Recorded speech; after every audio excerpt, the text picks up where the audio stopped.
ये जबान अकिस तारान तो अकिस मारान अगर से तारनच कत कर तो छुप आजाद अगर से मारनच कत कर छुप आजाद कश्मीर की पॉलिटिकल पार्टीज और उनमें कश्मीर के पॉलिटिकल लीडर है। और आज का जो हमारा विषय है वो यही है कि यहाँ पर एक नई पार्टी को बोलने का हक दिया जाता है या नहीं। उस हवाले से हमारे साथ जुड़ चुके हैं आम आदमी पार्टी के सीनियर लीडर जिब्रान डार साहब। मजीद जो है हम इनसे जानेंगे और बातचीत करेंगे क्योंकि रिसेंटली इनके साथ एक हादसा पेश आया जिसके बाद आवाम काफ़ी गुस्से में थी और उन्होंने ये बात ऑन कैमरा कही कि इन्हें और हमें बोलने का हक नहीं दिया जाता। उस हवाले से आज मजीद जो हम इनसे जानेंगे। वेलकम करते हैं आपका QNS टीवी पे। बहुत बहुत शुक्रिया उरफाना। अच्छा लगता है जब हमारी बहनें जर्नलिज्म में आके रिपोर्टिंग करती है ऑन ग्राउंड, तो बहुत अच्छा लगता है। एंड वी विश कि more girls should join journalism and they should come forward and tell this story to the world and tell this story to other people, to young generations, to old people, to know more about journalism. तो आपसे यही जानना चाहूँगी, recently देखिए इससे पहले बहुत सारी पॉलिटिकल पार्टीज प्रोटेस्ट करती हैं, तो अगर बब्बर शेर प्रोटेस्ट करता है तो उनको उठा के ले जाते हैं। उसके बाद आपने प्रोटेस्ट किया तो हमने देखा कि किस तरीके से सरकारी गाड़ी में आपको बंद करके लिया और आपके साथियों को भी लिया गया। तो आप इस चीज़ को किस नज़रिए से देखते हैं? क्या आपको लगता है कि आज़ादी नहीं है बोलने की? आज़ादी है तो फिर आपको क्यों छेड़ा जा रहा है या कुछ और रीज़न है इसके पीछे? देखिए, आपने बात की बब्बर शेर की या बाकी लोगों की। देखिए, मैं मानता हूँ लाइफ में मैं पहली बार 1 टन गाड़ी में चढ़ा हूँ, लेकिन अंदर से मुझे ऐसे हो रहा था कि मैं मतलब गाड़ी में भर दिया, मेरे साथ क्या करेंगे। और दूसरी बात, सीनियर लीडर तो हूँ नहीं, मैं यूथ प्रेसिडेंट हूँ। मैं धीरे धीरे सीनियरिटी बढ़ेगी, जैसे जैसे बाल सफ़ेद हो जाएंगे आवाम का काम करते करते, वो एक्सपीरियंस भी गेन करेंगे इंशाल्लाह। अभी जो बात है, देखिए क्या हो रहा है। मैं ऐसा नहीं बोलूँगा कि मैं जो भी कुछ कह रहा हूँ उस पर रोक लगाई जा रही है, मैं जो भी कुछ कह रहा हूँ मुझे बंद किया जाएगा। लेकिन एक चीज़ है, तो बहुत देखो, हमें गवर्नमेंट, हमें एडमिनिस्ट्रेशन को अप्रिशिएट भी करना चाहिए और तंज भी करना चाहिए। अप्रिशिएट इस बात का कि जो पहले पॉलिटिकल पार्टीज़ थी, अगर वो इस टाइम पे एज एन वो गवर्नमेंट फॉर्म कर रहे होते, शायद आप और मैं ऐसे इंटरव्यू नहीं कर पाते, क्योंकि बेशक सी बात है मैं उनके खिलाफ बोलता या मुझे वो उठा देते, पुलिस स्टेशन में भरते, PSA लगाते, कुछ करते, क्योंकि मैं उनके खिलाफ बोल रहा था। बट अभी जो एडमिनिस्ट्रेशन है उसने एक चीज़ अच्छी की कि जितने भी यंग लोग हैं जो आ रहे हैं, एटलीस्ट थोड़ा बहुत वो बोल पा रहे हैं to some extent, but not that way. जो आर्टिकल 19 है, freedom of speech, I think so, अगर मैं गलत होगा तो प्लीज़ बताइएगा, तो उसमें ये है कि हमें खुल के बोलना चाहिए। और कश्मीरी होता ही है खुले दिल का, खुले मिजाज का, काइंड, जेनरस, हम लोग ऐसे होते ही हैं। तो बात अब ये है कि हम जितना भी बोलते हैं हमें भी सोचना है कि हमें एंटी नेशनल नहीं बोलना। अभी हाल ही में 3 लोगों को अरेस्ट किया गया, they were anti national, they were saying something. तो कोई भी सरकार ये चीज़ बर्दाश्त नहीं करेगी कि उसके लोग एंटी नेशनल बात करें।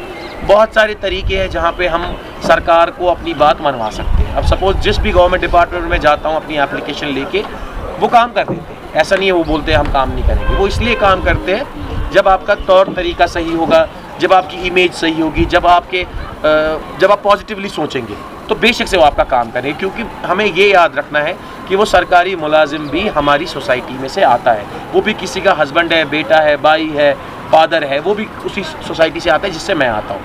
तो बहुत जगहों पे जब से मैंने पॉलिटिक्स ज्वाइन की है, तो मुझे लगता है 95% लोग एडमिनिस्ट्रेशन के अंदर या डिपार्टमेंट्स के अंदर लोगों ने मुझे सपोर्ट किया है जब मैंने लोगों की आवाम की बात उठाई। अब बात होती है जब पुलिस उठाती है, मैं पुलिस का भी शुक्रिया अदा करना चाहूँगा जिन भाइयों में, दिस इज़ फ्रैंक, क्योंकि I have experience good thing अभी तक, पुलिस तक। जिस दिन मेरे पे बुरा होगा उस दिन मैं तो बुरा भला बोलूँगा ही। अच्छा, आपने कहा कि चलिए पुलिस उठाती है तो ठीक है, सरकार जो है एक काम अच्छा कर रही है कि बोलने का फ्रीडम दे रही है। तो अगर आप प्रोटेस्ट करने रोड पे निकले तो उसको आप अगर गवर्नमेंट की तरफ से राइट टू स्पीच है, तो अगर आप अपने वर्ड्स रख रहे हैं तो फिर आपको क्यों उठाया? देखिए, 2 चीज़ें हैं। एक होता है प्रोटेक्टिव लॉ, वहाँ पे अप्लाई करना होता है कि अगर हम वहाँ पे प्रोटेस्ट कर रहे हैं कि हमारी वजह से कुछ आवाम को तकलीफ नहीं होनी चाहिए, तो उस मामले में अगर आप भी प्रोटेस्ट करोगे आपको भी उठाया जाएगा। लेकिन अब उसके बाद देखना है कि जब ये प्रोटेस्ट कर रहा था इसने कैसी बातें की, क्या इसने कोई एंटी नेशनल बात की? अगर मैं कोई एंटी नेशनल बात करूँगा, बेशक सी बात है मेरे पे FIR बनेगा। लेकिन अगर मैं आवाम के लिए बात कर रही, ये जबान अकिस तारान तो अकिस मारान अगर से तारनच कत कर तो छुप आजाद अगर से मारनच कत कर छुप आजाद दुखी हैं बिकॉज वो FIR लगता है क्योंकि मेरी वजह से शायद किसी के सेंटिमेंट्स हर्ट हो सकते हैं, रिलीजियस सेंटिमेंट्स हर्ट हो सकते हैं, बाकी चीज़ें हर्ट हो सकते हैं, वो हम चाहते नहीं हैं। मैंने कहा ना कि ये चीज़ें हमें करनी नहीं चाहिए जिससे हमारे स्टेट का, यूटी का आपके उठाने के पीछे का रीजन क्या था? क्या आपकी वजह से आम लोग परेशान हो रही थी या आपने कुछ ऐसा एंटी नेशनल बोल दिया जिसकी वजह से आपको उठाया? मुझे इसलिए उठाया होगा, उन्हें मैं पसंद हूँ, या उन्हें मुझे थाने की चाय पिलानी हो, या जूस पिलाना हो, पानी पिलाना हो, या उन्हें मुझसे बातचीत करनी होगी। मतलब आप कहना क्या चाहते हैं कि अगर किसी को उठा के ले जाते हैं तो थाने में वहाँ पे चाय पानी पिला के छोड़ देते हैं? नहीं, चाय पानी पिला के छोड़ने की बात नहीं है। देखिए, जब उठाते हैं until and unless you are not wrong, definitely they will treat you like a common citizen. And मैं कह रहा हूँ ना कि चाहे SSP बलवाल साहब हो, SHO साहब हो, अशरफ साहब DSP साहब हो, या SP साहब गौरव साहब हो, they all are very good until and unless you are good. If you are bad, they are going to treat you in that way in the law type, जो उन पे दाराएं लगानी है। लेकिन अब बात यही है कि देखो, उतनी बोलने की खुली छूट नहीं है, मैं मान रहा हूँ ये बात। हमें जब हम पर प्रोटेस्ट करते हैं, अभी सपोज मैं अभी बोलूँगा कि कल जी बेरोजगार डे है, चलो जी ज्वाइन करते हैं, बेशक मुझे ना करने दिया जाए, क्योंकि उससे सरकार और एडमिनिस्ट्रेशन एक्सपोज हो जाएगी कि शायद इतने बेरोजगार है, इतनी चीज़ें हैं। तो ये मिक्स्ड रिएक्शन है, it depends whole upon you, the system depends also with you कि आप किस तरह से इस सिस्टम के साथ चलना चाहते हैं। बट हाँ, अब मैंने कहा ना कि ये डिपेंड करता है, आप जर्नलिस्ट हैं, आप कैसे सवाल पूछेंगे, आप किस तरीके से पूछेंगे, उसी तरीके से आपका ये वीडियो चलेगा। अगर आपके सवाल के जवाब में वही पुरानी बातें होंगी तो नहीं चलेगा। तो you should bring something new initiative, है ना। तो जैसे मैंने अभी ये बात कही कि मैंने आज तक कभी थाना देखा नहीं है, मैंने आज तक कभी बख्तरबंद गाड़ी देखी नहीं है। हम डरा करते थे बख्तरबंद गाड़ी में भरा तो ले जाए, लेकिन लिया इन लोगों ने। लेकिन लेने के बाद बातचीत की, क्यों किया, क्या विषय था। अगर कुछ गलत बोलता शायद मुझे नहीं छोड़ते, बट बात हक की थी, हक की बात कर रहा था, तो आप लोगों की बात कर रहा था। अभी हमारे स्टूडेंट्स हैं, ये चलते रहते हैं, इनको पता नहीं है इनका फ्यूचर क्या आगे जाके, because government is not looking forward them. And आप इनसे अगर पूछोगे do you want to participate in this, this is the big issue now. Youth doesn't want to participate in this system, they have to participate. If they will not participate, definitely. अब देखिए, मैं आपको एक बात बताऊंगा। कल LG साहब ने एक ऑर्डर पास किया, ये शायद आपको ज़रूरत है। LG साहब ने एक ऑर्डर पास किया कि जो भी गरीब इंसान है उसकी ज़मीन नहीं छीनी जाएगी। ये कल पास नहीं किया, इससे बहुत पहले पास किया। कल है, बार ड्यूकॉम साहब ने भी वही बात बोली ना, विदुरी साहब ने। तो अब आप मुझे एक बात बताइए, आसिया इंद्राबी जी, सॉरी दरख्शा इंद्राबी जी कहती है कि वक्फ बोर्ड 15 दिन में बिल्डोजर चलाएगी। यही कहा ना, ठंड खत्म हो गई, गर्मी आ गई, अब बिल्डोजर चलेगी मलखा की ज़मीनों पे, बाकी जगहों पे। तो दरख्शा इंद्राबी जी क्यों नहीं आदर कर रही है LG साहब की बात का, अगर उनकी बात पत्थर की लकीर है। अगर LG साहब ने कहा कि किसी को नहीं छुआ जाएगा, तो दरख्शा इंद्राबी जी क्या निकालने गई है मलखा, क्या निकालने जा रही है जम्मू, क्या इसका मतलब वो तो उनका आदर नहीं कर रहे थे। ये सवाल तो उनसे बनता है। बहुत सारे लोग, तो उनको किसने राइट दिया इन गरीबों को छूने का, जब LG साहब और ड्यूकॉम साहब बोल रहे हैं कि हम गरीबों को कुछ नहीं करेंगे। क्योंकि मलखा में जो ज़मीन है वो 2-2 मरले, 3-3 मरले के प्लॉट है, तो उनको क्यों हाथ लगाया जाए। देखिए, मैं आपसे जानना चाहूँगी कि कहीं ना कहीं आम आदमी पार्टी की बात करूँ तो पहले कश्मीर में आई, फिर डिमोलिश हो गई, फिर से उसको बनाया गया, फिर उसके चंद फेस हमें देखने को मिले। मगर एज अ पॉलिटिशियन आप कौन सी पार्टी को अपना टक्कर समझते हैं? आपको क्या लगता है कि अगर आने वाले दिनों में हमारी सरकार आई या बनी तो हमें कौन सी पॉलिटिकल पार्टी जो टक्कर दे सकती है? जिसके पास पैसा है उसी से टक्कर, है ना। आप किसकी बात कर रहे हैं यहाँ पे? पैसा आप किसको टारगेट कर रहे हैं? अब आपको बेहतर पता है पैसा किन पार्टियों के पास है। जिन पार्टियों के पास पैसा है वो पैसा खर्चेंगे, वोट खरीदेंगे। अब ABCDEFG जितने भी अल्फाबेट, 25 अल्फाबेट ले उठा लो, एक भी कोई भी पार्टी का नाम। देखिए, आम आदमी पार्टी एक ऐसी पार्टी है जो ना पैसा देगी ना लेगी। आप देखिए, जम्मू में हमारा दफ्तर बंद हो गया, हमारे किराया नहीं है देने के लिए। तो अगर कोई और पार्टी होती है, हम तो एडवांस 1-1-1.5 लाख रुपए देते। लेकिन हमारे पास किराया ही नहीं है। बात वही है, पार्टी हमें कुछ नहीं देती, लेकिन हमारे पास जोश है, जज्बा है, हकीकत पे काम करने की पूरी कोशिश करते हैं। हमारी पार्टी ने 2 महीने का किराया नहीं भरा है, 50-60 हज़ार रुपये जम्मू में, उन्होंने उठा के ताला लगा दिया। अब आप खुद सोचो, अगर हमारे पास गलत पैसा होता, करप्ट पैसा होता, तो हम तो 1 साल की किराया दे देते ना। ऐसी बदनामी थोड़ी मीडिया में ले लेते कि भाई इन लोगों के पास किराया नहीं है, इनका दफ्तर बंद हो गया, हुआ ना। क्या वही आप सोचो, आम आदमी पार्टी लोगों के लिए काम करे। हम तो आम लोग हैं, ना तो हमारे साथ सिक्योरिटी है, ना कुछ है, आए बैठे बात की, ना कोई प्रोटोकॉल है। अब जिनके पास पैसा है वो हमारे लिए अपोजिट कैंडिडेट है। फिलहाल तो मुझे लगता है कि मतलब जिस असेंबली कॉन्स्टिट्यूंसी मैं इलेक्शन लड़ूंगा तो मुझे I don't think them as a competition. Okay, हाँ, because they are not available on ground. Okay, move to the next question. मेरा क्वेश्चन है कि स्टेटमेंट की बात करेंगे। रिसेंटली हमने स्टेटमेंट एक देखी अमित शाह जी की। उन्होंने ये कहा कि हम आर्टिकल 370 या हमारा जो स्टेट हुड है बाद में देंगे, नहीं, इलेक्शंस के बाद हम वो दे देंगे। तो आपको क्या लगता है, किस नजरिए से देखते हैं कि आपको लगता है कि बीजेपी इतनी वीक हो चुकी है कि अब उनके पास कोई सहारा नहीं बचा वोट लेने के लिए? देखो, वो जीतेंगे तो स्टेटहुड देंगे, वो नहीं जीतेंगे तो नहीं देंगे। यही तो पॉलिसी है।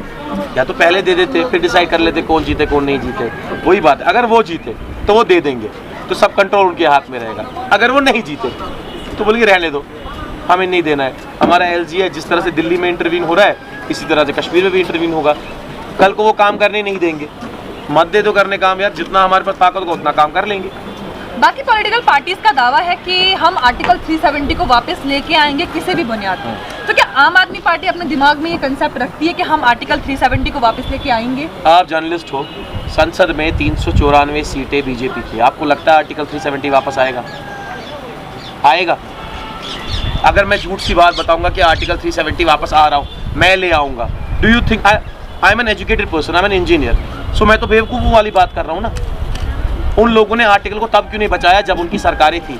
आपने कहा कि आर्टिकल को तब क्यों नहीं बचाया जब उनकी सरकारें थी। आप मुझे एक बात बोले, जब आर्टिकल 370 हट रहा था तो केजरीवाल जी पहले ऐसे आदमी थे जिन्होंने वोट दिया था।